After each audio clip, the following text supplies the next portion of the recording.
Hey everybody, Suffice again with another video here for Borderlands 3. This is actually a different type of video I'm doing today. This is to follow up one of the comments I had on my previous video from somebody named Tank Malankis. So it's T4nk, I believe I'm pronouncing it right. So he asked, could you possibly show your full skill tree to level 57 with the new update? So yes, long story short, I recently leveled to max level real quick just to kind of get myself to level 57, and here I'm going to show you guys the skill tree. So before I do that, what I want to really show off is, or really talk about, is the um, class mod. So the class mod I'm using in this case is the Bounty Hunter, and this is kind of what I'm focusing the skill tree around. Granted, what I have built is a little bit of like co-op, with some health regeneration to other people. But for the most part, I'm spending a lot of skill points on just doing pure damage, gun damage, crit damage, anything that focuses on increasing damage. And this is kind of how I'm able to do the crit swap and like kill grave wards. So with further ado, let's go ahead and jump to the skill tree. First one I'm going to take a look at is the Hunter skill tree. So this is really where most of the points are going to be spent on. Like I was showing you guys earlier, with the class mod, the importance of that class mod is basically for this ability, the Hunter's Eye. So from here, since all bosses are treated as humans, robots, and beasts as well, you get all the perks and benefits of doing damage to the boss.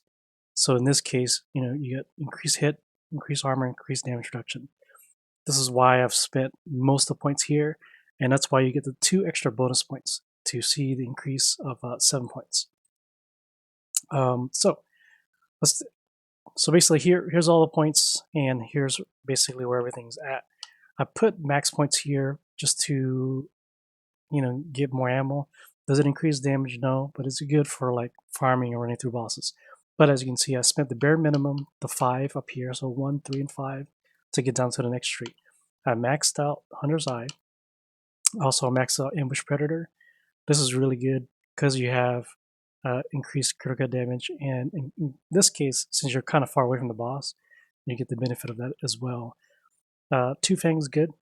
It's always good 25% chance to get 2 bullets, and then I've spent 2 points on Big Game to just get a little bit better on Hunter's Kill.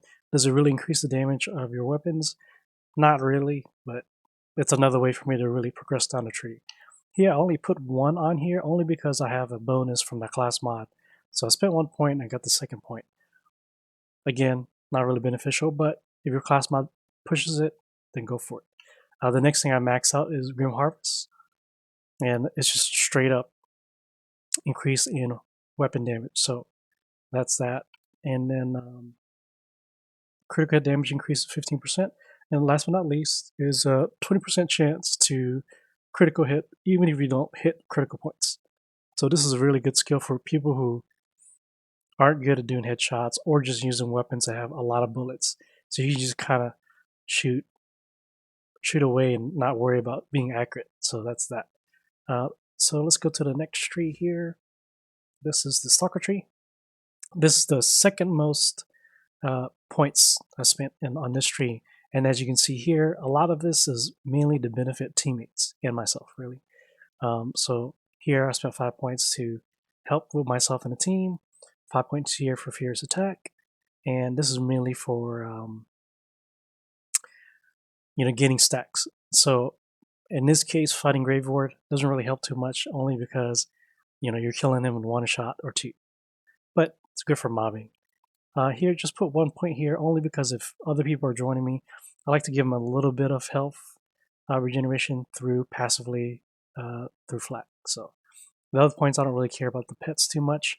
Here, I put this in just in case, like I said, for farming, riding, for my pet to res me. So it's really good for solo farming as well.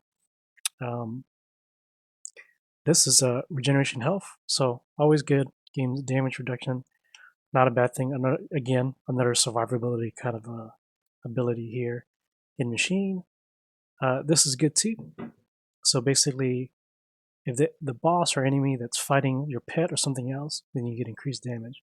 That's not always the case, so this isn't really not that important, especially if you're fighting like a one-on-one kind of boss situation. So, and then last but not least on this tree, I spent points on Fast and Furious. So while above half health, which is most of the time, you're just gonna get static increased damage. This is one of the reasons why I went down this tree, period, just for this, just because you can get 25% just boost damage. Um, so that's, it's really hard to ignore just for straight up, high damage. So let's go to the last and final tree, which is the master tree. And as you guys can see, I've spent very little points here, total of 6, but only do this to just kind of go for this one. This is really the only one that really matters. If you don't spend points anywhere else, at least spend 3 points here, just for the Persistent Hunter to get the static or the passive gun damage. So for 12%, it's really good, really well worth it. Everything else, I kind of put it on pet damage, more critical pet, and then this one gives a Stacks of Fury, which is good if you're like farming for mobs, things like that. I don't really put too many points on there.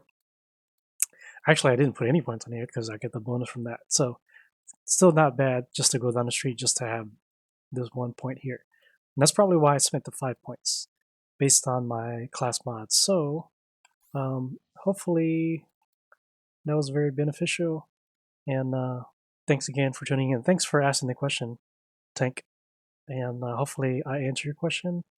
Let me know if you have any questions in the comments, and I will talk to you guys soon.